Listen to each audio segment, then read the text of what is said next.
Good good afternoon Good good afternoon, afternoon sir. Guys, good afternoon. तो दो spectroscopy पढ़ लेते हैं, आज ही हम क्वेश्चन डिस्कस कर लेंगे उस स्पेक्ट्रोस्कोपी के कारण। तो हम लोग किस पॉइंट पे थे? वॉइस क्लियर है सभी को? पहले तो बताइए, वॉइस क्लियर है? Sir, voice clear है। Okay okay. तो नाउ नाउ हम लोग एनएमआर स्पेक्ट्रोस्कोपी बात कर रहे थे ना। तो न्यूक्लियर मैग्नेटिक रेजोनेंस, एक बार मैं पिछला पॉइंट रिवाइज कर देता हूँ, फिर आगे की बात करता हूँ। रेडियो वेव, ये इंपॉर्टेंट पॉइंट है। रेडियो वेव, इलेक्ट्रोमैग्नेटिक रेडिएशन, यहाँ पे सोर्स ऑफ लाइट क्या होगी?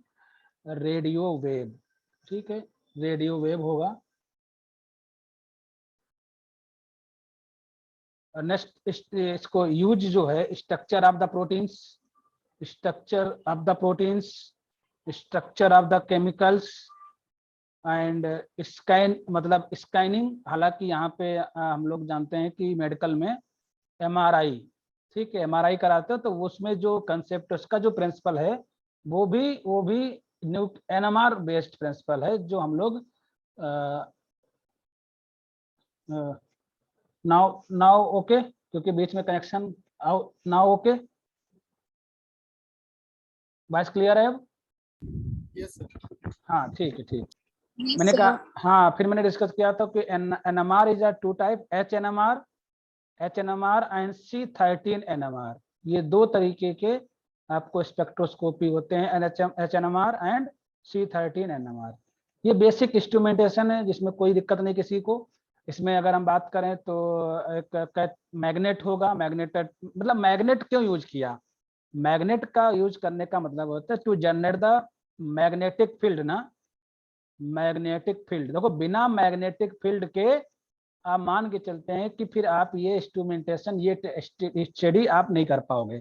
सैंपल ट्यूब उसी में है। यहाँ पे ये रेडियो वेव आपको एक क्या होगा कि सोर्स होगा, एक ट्रांसमीटर होगा जो रेडियो वेव ट्रांसमीटर होगा। यहाँ से जो डिटेक्टर लगा होगा, डिटेक्टर वो जो एनर्जी रिलीज होगी जब एक्साइटेड स्टेज से ग्राउंड स्टेज में, जब आपको मैं जो एटम्स जाएंगे या प्रोटॉन्स होंगे तो वो वहाँ पे एनर्जी रिलीज होगी, उसको डिटेक्टर क्या करेगा? एब्जॉर्ब करेगा, सॉरी डिटेक्ट करेगा, फिर वो रीडिंग आपको मिलेगी। ऑलरेडी मैं डिस्कस कर चुका हूँ। इस पॉइंट पे थे, थोड़ा इसको समझिए ध्यान से। अगर हम बात करें एच मतलब क्या है? प्रोटॉन ना, प्रोटॉन्स है, ठीक है। जब मैग्नेटिक फील्ड नहीं होती है तो इनका जो मैग्नेटिक जो मोमेंट होता है वो रैंडमली होता है। that is randomly magnetic moment. When the applied the magnetic field, then this alignment is proper alignment, या तो एंटी हो सकता है या फिर along या aligned with the magnetic field। लेकिन ध्यान रखिएगा, this is a lower state और this is a higher energy state. जैसे हम रेडियो फ्रीक्वेंसी पल्स देते हैं, ध्यान समझिएगा, ये पहला स्टेप है जब हम रेडियो फ्रीक्वेंसी नहीं दे रहे हैं। जैसे हम radio applied the radio frequency pulse, proton goes to higher energy, proton goes to higher energy spin state. ये तो बेसिक कंसेप्ट है, ये मैं पहले भी डिस्कस कर चुका हूँ। ये हायर एनर्जी में फर्दर क्या होगा? आफ्टर दैट क्या होगा? These proton reverse further, sir these proton reverse to या again revert to ground stage में चले जाएंगे and releasing of the energy. These energy is detected by, जरा बताइए किसके द्वारा डिटेक्टेड बाई? जो यहाँ पे डिटेक्टर लगा होगा, आप देखिए ध्यान से, मैं पिछले पिक्चर में देखिए, यहाँ पे डिटेक्टर लगा है ना। ये कौन सी एनर्जी है? वो एनर्जी है जब these energy release when high energy a proton goes to low energy proton. Is clear? तो किसी का क्वेश्चन था कल कि सर हम मैग्नेटिक फील्ड क्यों अप्लाई करते हैं, यही क्वेश्चन था ना। उसका कंसेप्ट क्लियर है। अगर आप मैग्नेटिक फील्ड अप्लाई नहीं करोगे तो क्या इनका जो एक प्रॉपर डायरेक्शन होगा, जो स्पिन, जो मूवमेंट हो रहा है मैग्नेटिक मूवमेंट, क्या उनका एक प्रॉपर ओरिएंटेशन होगा in the absence of the magnetic field? जिसने भी क्वेश्चन पूछा था वो बता सकता है। Is clear? इनका कोई यस डायरेक्शन? सर, क्लियर है, हाँ चलिए चलिए, क्लियर है सर। बिल्कुल बिल्कुल। तो यहाँ से समझ में आ गया। नाउ हम डिस्कस करना चाहते हैं कि जो एनएमआर एक्टिव एटम्स की बात करते हैं, देखो ऐसा नहीं है कि हर एक एटम एनएमआर एक्टिव होगा। एनएमआर एक्टिव एटम कौन से होते हैं इसको समझने की जरूरत होती है। वो एटम किसमें होंगे? बायोमॉलिक्यूल्स में, बायोमॉलिक्यूल्स में होंगे।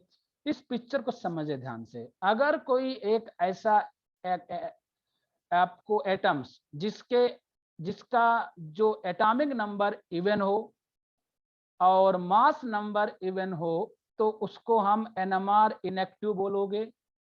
जिनका एटॉमिक नंबर ऑड हो या मास नंबर, आप सॉरी उल्टा बोल दिया, एटॉमिक नंबर नहीं sorry, A for mass number, A मतलब मास नंबर ऑड हो और जेड क्या है दैट इज एटॉमिक नंबर क्या हो, ऑड हो या बोथ हो, तो ये क्या होंगे? एनएमआर एक्टिव होंगे। तो मैं आपको एक समझाने की कोशिश कर रहा हूं कि एनएमआर एक्टिव होने के लिए ए कैसा होना चाहिए? Odd number. जेड कैसा होना चाहिए? Odd number. बोथ कैसे होने चाहिए? Odd number. Is clear? अब जैसे कुछ एग्जाम्पल से समझें। मैं देख पा रहा हूं कि ये है आपका एक O16। O16 दिखाई पड़ रहा है आपको? नहीं दिखाई पड़ा तो मैं लिख देता हूं यहाँ पे O16। जरा बताओ इसका O16 का जो मास नंबर है वो ऑड में आएगा या इवन में आएगा? जरा कमेंट करके बताइए जरा। ये this is A mass number किस में आएगा? इवन में आएगा ना? इवन, तो जरा बताइए ये एनएमआर एक्टिव होगा या इनएक्टिव होगा? मैं आपसे अगर पूछूं। इनएक्टिव। इनएक्टिव होगा। इनएक्टिव। बहुत सिंपल है, बहुत सिंपल है। चलिए एक और ले लेते हैं, यहाँ पे दो हैं। C12 C12 C12 C12 जो है अगर इसको हम देखें तो 2 और 6 यही तो आएगा। तो यहाँ पर भी क्या है? ये भी क्या हो जाएगा? इनएक्टिव हो जाएगा। Is clear? इनएक्टिव हो जाएगा। चलिए तो यहाँ पे मुझे लग रहा सभी को समझ में आ गया कि इनएक्टिव और एक्टिव के कंसेप्ट्स में। अब वो कुछ लोग कह रहे हैं सर अगर हम नाइट्रोजन में कंपेयर करें तो नाइट्रोजन में अगर देखें तो N14 एक है और एक है N15। लेकिन N15 जो है इसका ये भी आपको क्या है? एक्टिव है और ये भी एक्टिव है। क्योंकि यहाँ पे 14 है लेकिन यही एक एक्सेप्शन बनता है। 14 जरूर है लेकिन यहाँ पे ये एनएमआर एक्टिव ही माना जाएगा क्योंकि इसका जो हम लोग करते हैं 2-7 यहाँ पे अनपेयर्ड इलेक्ट्रॉन हो जाते हैं, इसके बेसिस पे आ जाता है। Now use of the NMR spectroscopy. बहुत सिंपल यूज है, उसका कुछ बहुत क्लियर होना चाहिए। तो now determine the relative location of the atom. मैंने कहा था ना एटम्स की लोकेशन पता करने के लिए, ठीक है। Helpful the spectroscopy techniques. किसने माइक ऑन कर रखी है भाई? Helpful the spectroscopy technique the organic chemistry में इसका यूज है। हाँ आ गया ना, MRI मेडिसिन में डायग्नोस्टिक पर्पज में इसका यूज है। कार्बन हाइड्रोजन फ्रेमवर्क का मॉलिक्यूल्स क्या है? Magnetic field very depend on the very strong magnetic field. ये कुछ एनएमआर स्पेक्ट्रोस्कोपी के यूज हैं। अब हम आते हैं जो लास्ट आपका स्पेक्ट्रोस्कोपी है वो ESR। पहला तो पॉइंट आपको यही समझना पड़ेगा एनएमआर और ESR दोनों में जो बेसिक प्रिंसिपल है वो सिमिलर है। सिमिलर इन द सेंस जो कंसेप्ट वहां पे अप्लाई होगा वही यहाँ पे कंसेप्ट होगा, लेकिन कुछ चीज अलग है वो मैं डिस्कस कर दूंगा यहाँ पे। देखो इलेक्ट्रॉन स्पिन रेजोनेंस स्पेक्ट्रोस्कोपी बोलते हैं इसको EPR भी बोल सकते हो, आल्सो नोन एज EPR। कल ऑप्शन में अगर EPR आ जाए तब भी आप कर सकते हो। Electron paramagnetic resonance spectroscopy non destructive technique. हालांकि मैं बताना भूल गए ये भी नॉन डिस्ट्रक्टिव टेक्निक्स है, मतलब एनएमआर भी नॉन डिस्ट्रक्टिव है। क्या एक्सरे क्रिस्टलोग्राफी भी नॉन डिस्ट्रक्टिव है? नहीं, वो डिस्ट्रक्टिव टेक्निक्स है। एक्सरे बहुत ही हार्मफुल रेडिएशन है। चलिए, मैं आप समझ गए इस चीज को, नॉन डिस्ट्रक्टिव। इसका एप्लीकेशन देखिए जरा, कुछ ऑक्सीडेशन रिडक्शन प्रोसेस में, रिएक्शन काइनेटिक्स में, एक्टिव साइट ऑफ मेटालोप्रोटीन्स को पता करने के लिए करते हैं। दीज आर सम एप्लीकेशन जो आसानी से आप कर सकते हो। अब इसका थोड़ा इंस्ट्रूमेंटेशन देख लो। पहला तो है माइक्रोवेव सोर्स, देन एटेन्यूएटर। यहाँ पे सर्कुलर मोमेंटम मिलेंगे, दीज आर एंगुलर मोमेंटम बोलते हो, ये अलग है यहाँ पे। वहां पे ऐसा नहीं था, वहां पे स्पिन था ना, प्रोटॉन क्या करते थे, स्पिन करते थे ना। जैसे हम मैग्नेटिक फील्ड अप्लाई करते हैं तो क्या होता है, एक प्रॉपर अलाइनमेंट हो जाता था ना। यहाँ पे क्या है, एक मोमेंटम, एक एंगुलर मोमेंटम मिलेगा सर्कुलर, जो हम डिटेक्ट करेंगे डायोड के बेसिस पे, सिग्नल आएगा। तो ये चीज बड़ा इंपॉर्टेंट है किसके साथ, ESR। मैं बताऊंगा कैसे होता है। मैग्नेट तो जरूरी है, मैग्नेट में ही सैंपल कैविटी होगी, उसमें सैंपल रखा होगा। मतलब ये पैटर्न ही मेन है जो आपको डिटेक्शन में आएगा। देखो, वेरी सिमिलर टू NMR, बिल्कुल सही। Signal based on electron spin. वहां पे क्या था जरा बताइए उस वाले में, वहां पे क्या था, वहां पे प्रोटॉन स्पिन था, प्रोटॉन स्पिन, यही तो था ना। वहां पे हम कह सकते हो, तो आपको क्या था, एटम के स्पिन की बात कर रहे थे, ध्यान समझिएगा। यहाँ पे एटम स्पिन कर रहे हैं नहीं, यहाँ पे क्या है, इलेक्ट्रॉन। ये थोड़ा सा डिफरेंस है, that is a based on the electron spin. और इलेक्ट्रॉन जो होते हैं वो एक न्यूक्लियर या एंगुलर मोमेंटम होते हैं, मतलब न्यूक्लियर स्पिन, एंगुलर मोमेंटम इसमें देखे जाते हैं। These are two basic characteristics points of the electron spin, nuclear and spin angular momentum. These are useful for inorganic compound structure. इसको थोड़ा और अच्छी तरीके से समझते हैं, देखो ध्यान से। Atom having a odd number of electron, मैं आपसे बताना चाहूंगा, जैसे मैं अभी आपसे बताए थे कि NMR एक्टिव कौन कौन से होंगे, तो आपने बताया कि क्या होना चाहिए, ऑड नंबर होना चाहिए ना, ऑड नंबर। ये किसकी बात कर रहे थे हम लोग, NMR में बात कर रहे थे ना। तो क्या यहां पर भी तो हम देखना चाहेंगे कि ESR एक्टिव एट मॉलिक्यूल्स कौन कौन से होंगे, ESR एक्टिव एटम्स कौन कौन होंगे, क्वेश्चन बन सकता है ना। मान लीजिए आपके क्वेश्चन आ गया, which are the following is ESR active atom, question बना, उसके आगे ऑप्शन क्या होंगे, एक ऑप्शन होगा atom having a odd number of electron. अगर किसी एटम के पास ऑड नंबर ऑफ इलेक्ट्रॉन हैं तो वो ESR एक्टिव बोला जाएगा, ध्यान समझिएगा। तो ऑड ध्यान रखिएगा, देखो odd number of electron he active होगा, इवन नंबर ऑफ इलेक्ट्रॉन होंगे तो एक्टिव नहीं होगा।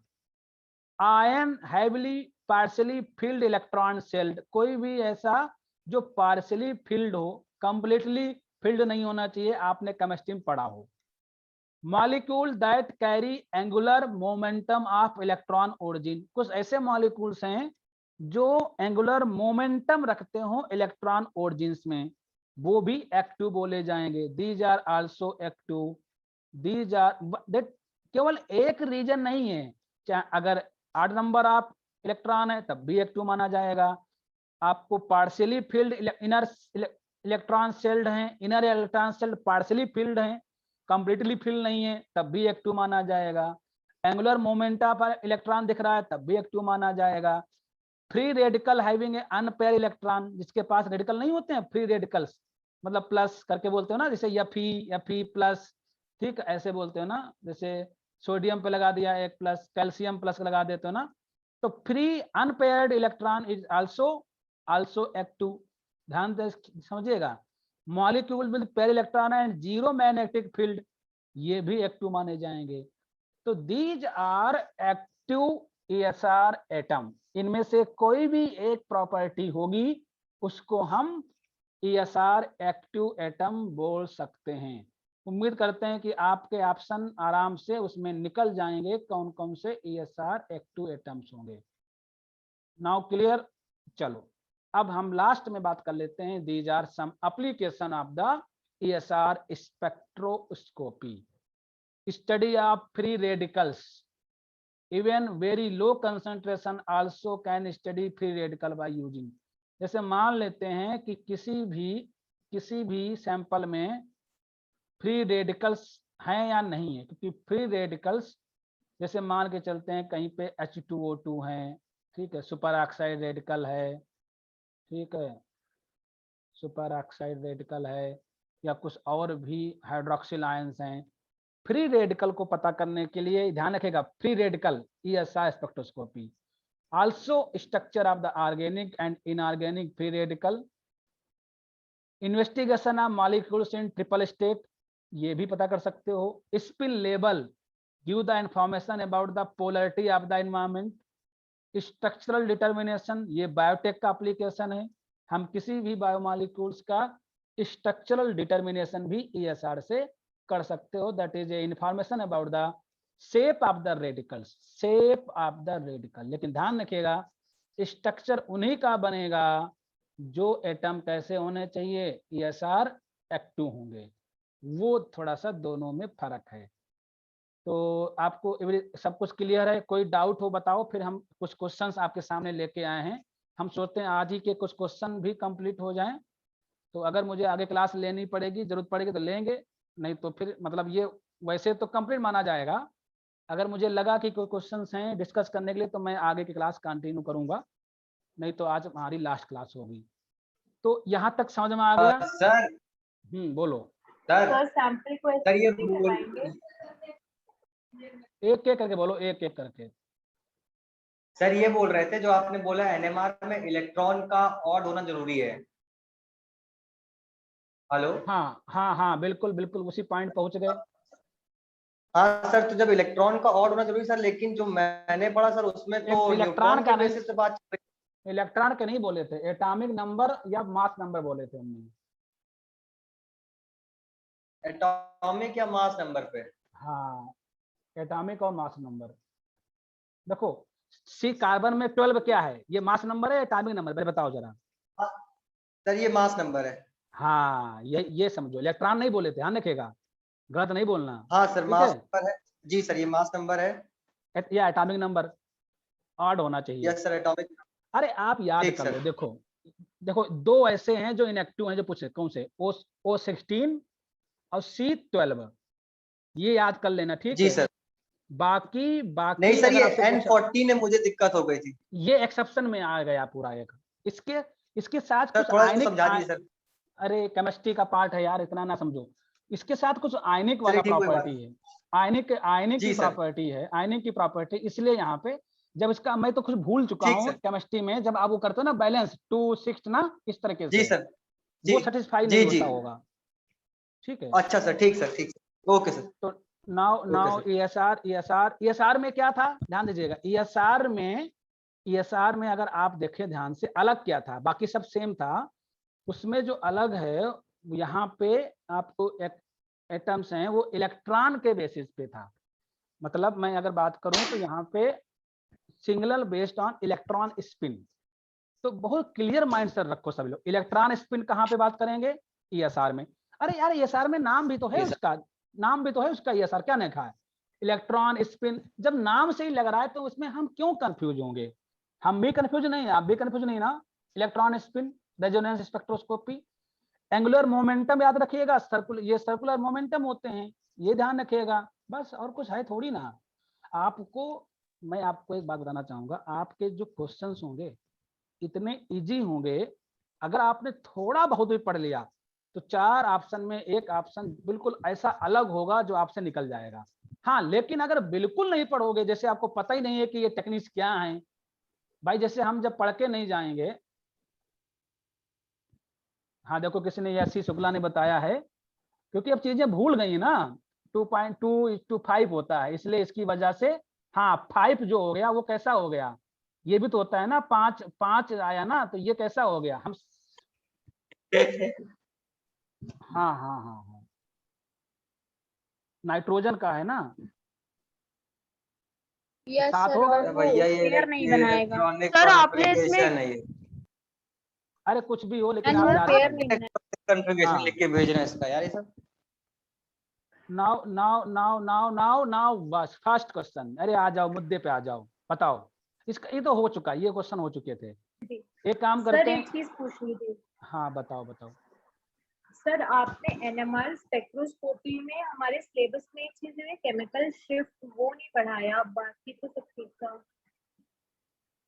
केमिकल शिफ्ट, हाँ सर। केमिकल शिफ्ट से ऐसा कुछ कुछ आएगा भी नहीं, आपको केवल बेसिक प्रिंसिपल देखिए, क्योंकि कुछ चीजें ऐसी हैं जो बहुत डिटेल में है, इसलिए मैंने कुछ छोड़ दिया है उसको। ठीक है। ठीक है सर, ओके सर।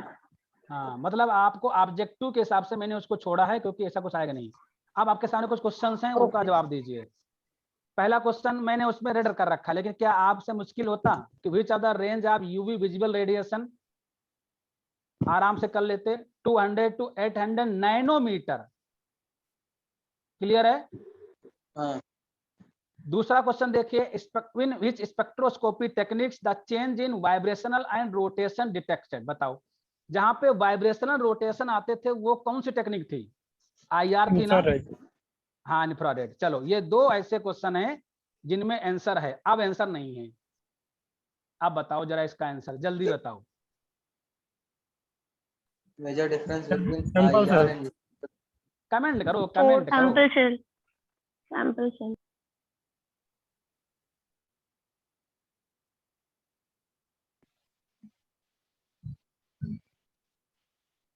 बताओ क्या ऑप्शन होगा? Sample cell, source of wavelength होगी सर, वेवलेंथ ऑफ लाइट जो यूज करेंगे। सोर्स, केवल सोर्स, डिटेक्टर नहीं होगा? नहीं सोर्स, हाँ केवल अरे सोर्स। गजब हो, डिटेक्टर भी तो अलग होना चाहिए उसके हिसाब से। टाइप ऑफ हाँ डिटेक्टर वो नहीं बदलेगा। आईआर अलग है, डिटेक्टर सर और यूवी अलग।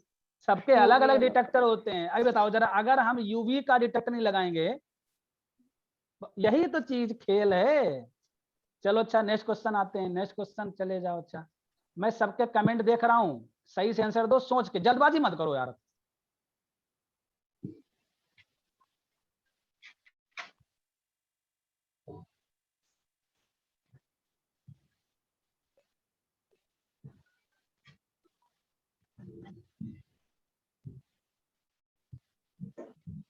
sample liquid states cannot be analyzed.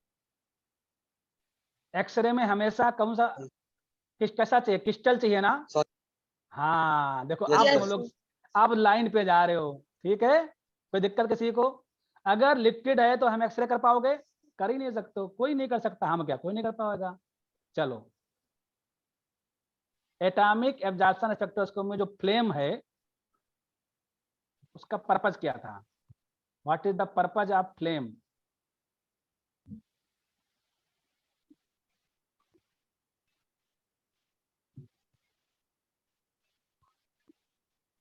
ऐसे ऑप्शन है, पढ़ते पढ़ते आ जाते कौन सा सही होगा। एक बार अगर ध्यान से पढ़ो, ऐसे आपके ऑप्शन होंगे वहां पे।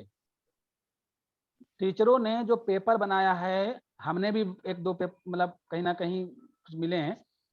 हम हमेशा उम्मीद किए हैं, लोग ऐसा उम्मीद किए आपसे ऐसा क्वेश्चन ऑप्शन देंगे जो बिल्कुल अलग होगा।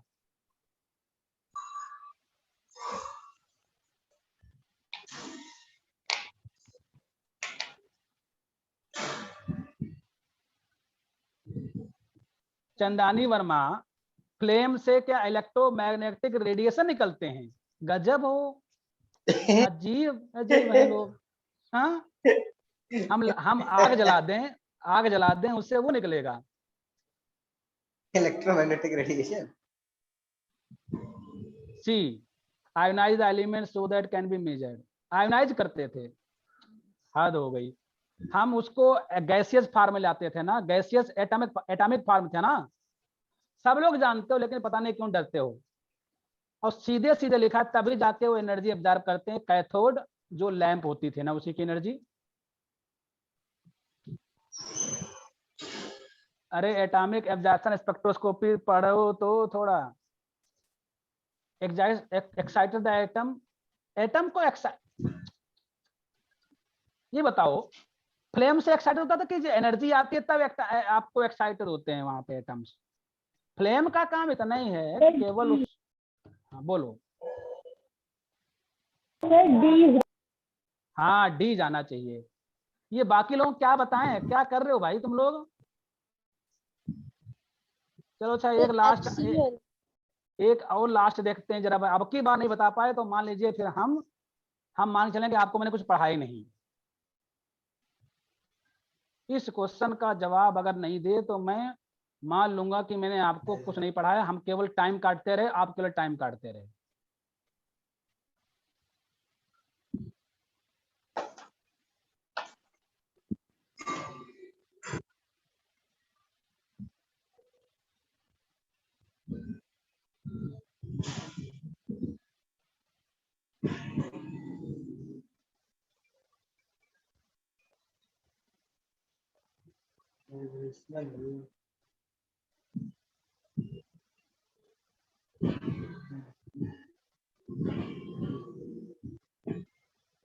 अच्छा ये बताओ, हमने आपको ये पढ़ाया था कि आईआर स्पेक्ट्रोस्कोपी मॉलिक्यूलर मास से जान जाएंगे।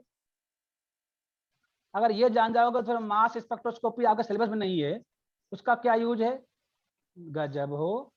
एक स्पेक्ट्रा का अच्छा सर, मैंने इसमें कैनॉट लिखा है, कैनॉट रेट नहीं था सर, वो लगा इसमें कौन सी इंफॉर्मेशन ऑब्टेन कर लेंगे तो सर, कर लेंगे कैनॉट तो नहीं देखा तो, क्वेश्चन। तो फिर कर लेते ना, 3 ऑप्शन देते, हमको बहाना ना बताओ, ठीक है? अगर अगर आप कैन की तरफ जाते तो 3 ऑप्शन आपके दिमाग में फंसते हैं ना कि सर 3 हो सकते हैं ऑप्शन सही ना। Is clear? देखो देखो, ये केमिकल बॉन्ड है ना, CO करते हैं, OH करते हैं। जब 2 करते हैं इसके मतलब कहीं ना कहीं कुछ नाच पूछा गया होगा ना, मॉलिक्यूलर मास नहीं करते हैं। आप बताओ क्या किया जाए बच्चों? हम ये बताओ सर, हमने पढ़ाया नहीं आपको, हमने पढ़ाया नहीं आपको, बताओ पहले ये बताओ ईमानदारी पूर्वक। क्वेश्चन तो दे रहे हैं, पहले इसका जवाब दो। पढ़ाई नहीं पढ़ाया था? हम आपको बाकायदा स्पेक्ट्रा बताए थे कि ये स्पेक्ट्रा में ये ग्रुप हो सकते हैं, इस स्पेक्ट्रा में हर एक स्पेक्ट्रा का अलग अलग फंक्शनल ग्रुप बताए थे ना। मैंने आपको एक फिगर बताया था, लेकिन ध्यान ही नहीं देते हो। मैं नाराज नहीं हो रहा हूं, मैं बस ऐसे पूछ रहा हूं कि थोड़ा सा लोग पढ़ने लगे। चलो अच्छा, अगर ये ना बता पाए तो फिर हम आगे के क्वेश्चन दिखाएंगे नहीं।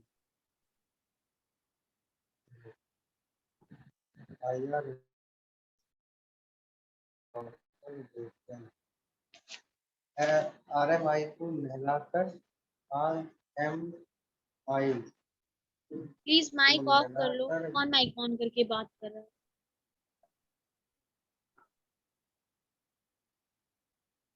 माइक्रोवेव रेडिएशन प्रोसेस इधर में माइक ऑफ कर लो।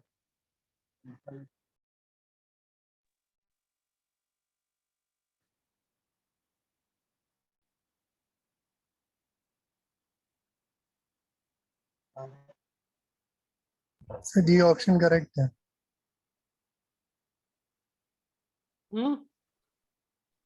बाकी लोग बताएं, सबका जान लेते हैं।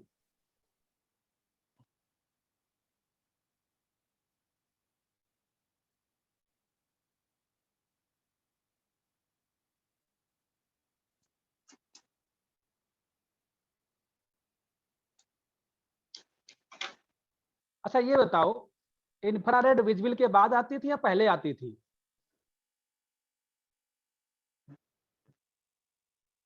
बाद में आती है सर। तो 60 वेवलेंथ कैसे हो गया? सर इसमें होगा high wavelength with low energy. हाँ हाई वेवलेंथ होगा ना। तो हाई यहाँ पर क्या लिखा है? 60 वेवलेंथ ना।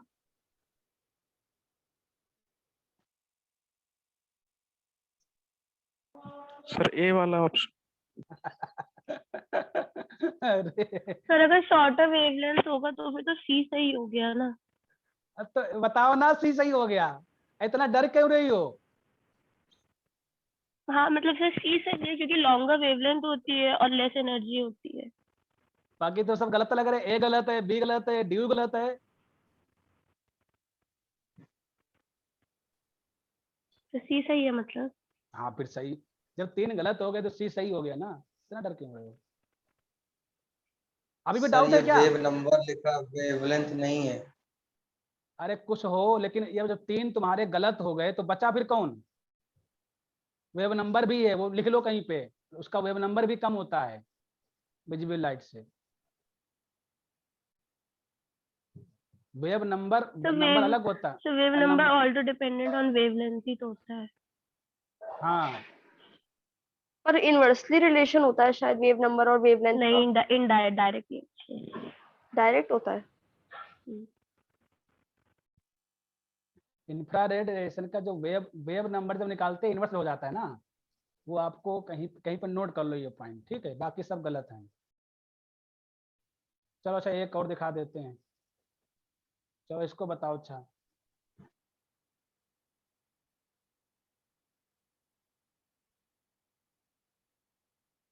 सी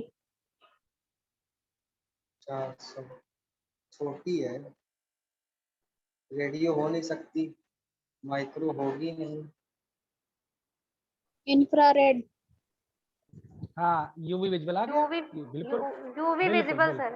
तो बिल्कुल बिल्कुल UV visible. Nice nice, okay बिल्कुल सही। अब बताओ।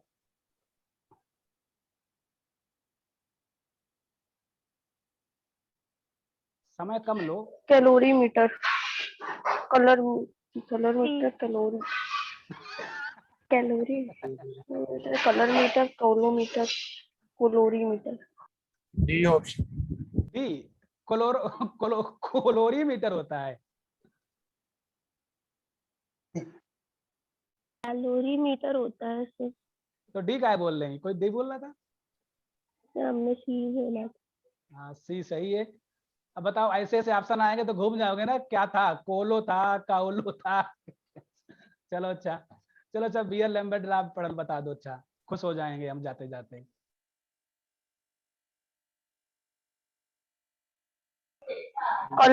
Colour of the solution. Sir D sir colour of the बाकी सॉल्यूशन। बाकी लोग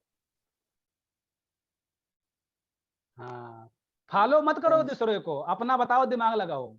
डी डी इज नहीं, कुछ लोग इसे होता ना, एक बता दिया बाकी फॉलो करते हैं, पहले बताना नहीं बाद में। चलो अच्छा इसको बताओ। Wave number. अब वेब नंबर आ गया तो सिंपल सी बात है, किसके साथ जाओगे? आपको परेशान होना ही नहीं है। वेब नंबर वाला इंफ्रारेड। कंसेप्ट, बस वेब नंबर वाला कंसेप्ट किसके साथ जाओगे बताओ जरा? इन्फ्रारेड चले जाना। इंफ्रारेड। आपको मैं दिखा दूं, एक पिक्चर दिखाया था, एक उसका रिजल्ट था, इसके नीचे वेब नंबर लिखा था ना, वही कंसेप्ट है पूरा। चलो अच्छा इसको बताओ। ये मैंने एक दो स्पेक्ट्रोस्कोपी से डाल दिए थे, मतलब सॉरी पूरे माइक्रोस्कोपी से क्वेश्चन है, मतलब पूरी टेक्निक से हैं।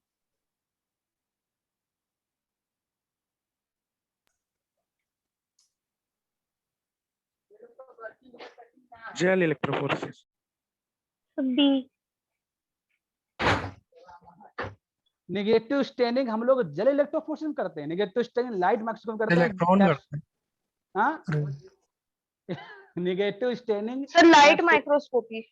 हाँ भूल गए क्या? नेगेटिव स्टेनिंग इलेक्ट्रॉन माइक्रो उसमें लाइट माइक्रोस्कोप में कैप्सूल की स्टेनिंग करते हैं जब कोई negative yes staining use sir. करते हैं ना। हम ये जानबूझ के 4 ऑप्शन लिए, एक इलेक्ट्रॉन ले लिया, इलेक्ट्रोफोरेसिस ले लिया, पता नहीं कहाँ कहाँ से उठाया। सर अच्छा इसको लेकिन जेल बताओ, इलेक्ट्रोस्कोपी में भी होती है ऐसा ही कुछ। वहां पे नेगेटिव स्टेनिंग नहीं बोलते हो। Negative staining is applicable for light microscopy.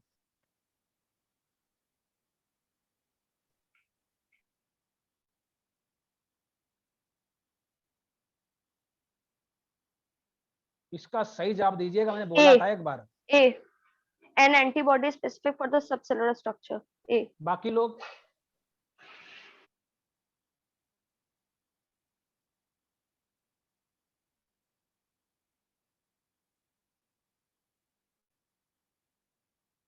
बताएं।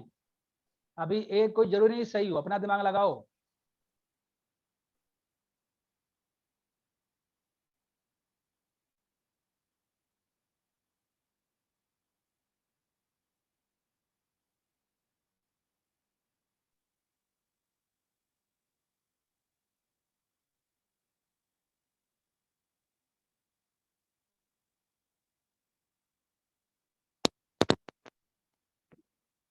हाँ ए सही है। फ्लोरेसेंस कंपाउंड में कहा था ना, एक मान लीजिए अगर हम ऐसा कर दें कि कोई भी फ्लोरेसेंस कंपाउंड है उसको एंटीबॉडी से लिंक कर दें तो पता कर सकते हो। चलो अच्छा इसको बताओ।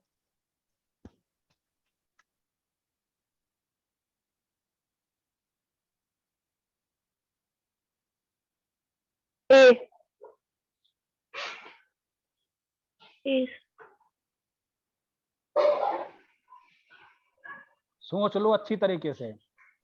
पाथ लेंथ तो कंसंट्रेशन पे डिपेंड करता है, उसके बाद B E lambda B C concentration distribution path length. हाँ यस सर ए ए सभी लोग एक साथ जा रहे हो? अगर सभी लोग एक साथ जा रहे हो तो सही है।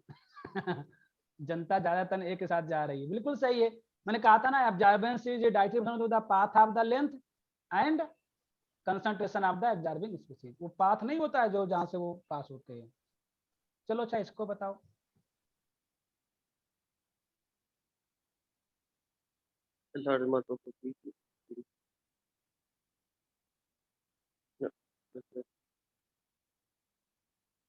C option. डी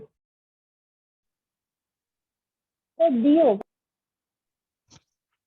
सी नहीं कह सकते हो। सी जिसने बोला है मॉलिक्यूलर मोशन, आप ध्यान सर, रखो डी वाइब्रेशन होगा। में हाँ डी होगा, वो तो क्लियर है डी है। मॉलिक्यूलर मोशन अलग चीज होता है। वहां पे क्या था, स्टिचिंग और क्या था, स्टिचिंग था, बेंडिंग था ना, वो अलग चीज है। उसके बेसिस पे रीडिंग आती थी। चलो अच्छा इसको बताओ।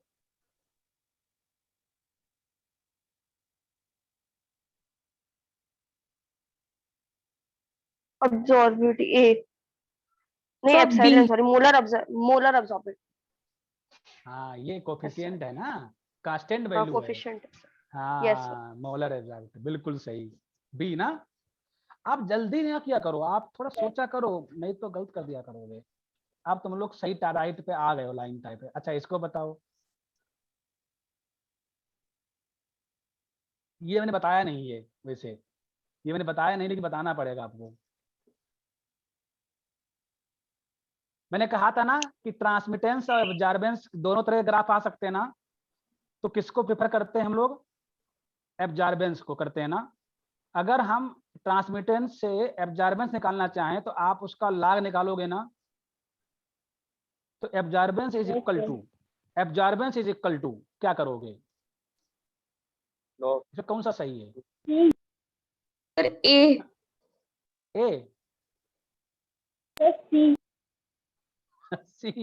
इसमें बेटा सभी सही है। हमने कुछ ये आप ज्यादा मुझको आता नहीं लाग वाग अपनी बता देता हूँ, लेकिन ये तीनों हमने क्या किया, ये अलग अलग स्टेप हैं, मतलब उनको किसी भी तरह का रिप्रेजेंट कर सकते हो। ठीक है, कहीं पे नोट कर लो इनको तीनों को। इन तीनों में से कोई भी एक आप हो सकता है, क्योंकि इतना समय नहीं है आपको इनको डिटेल समझाने की जरूरत है। एज कल टू log 10 ये भी कह सकते हो, एज कल टू 2 माइनस भी कह सकते हो, एज कल टू माइनस log 3 भी कह सकते हो। मतलब लॉगरिथम ही तो था ना। नोट कर लिया सब लोगों ने? नोट कर लिया? चलो वैसे मैंने Yes, भेज sir. दूंगा। अरे इसमें तो रेड सर पहले से है। हाँ बोलो। अगर जो बियर्स लॉ वाला क्वेश्चन दिखाए थे, एक बार फिर से दिखा ये दीजिए। ये नहीं सर, इसके पहले। इसके पहले कौन सा था यार? सर यही यही। हाँ हाँ हाँ सर बताओ। इसमें कौन सा सही होगा? नहीं इसमें ए सही है। एब्जॉर्बेंस नहीं इज सर, प्रोपोर्शनल टू। नहीं सर, आपने क्वेश्चन में सिर्फ बियर्स लॉ लिखा है, लैम्बर्ट बियर्स लॉ नहीं लिखा है। तो क्या दोनों को, लेकिन हम बेसिकली बियर लैम्बर्ट लॉ पे ही बात कर रहे हैं ना।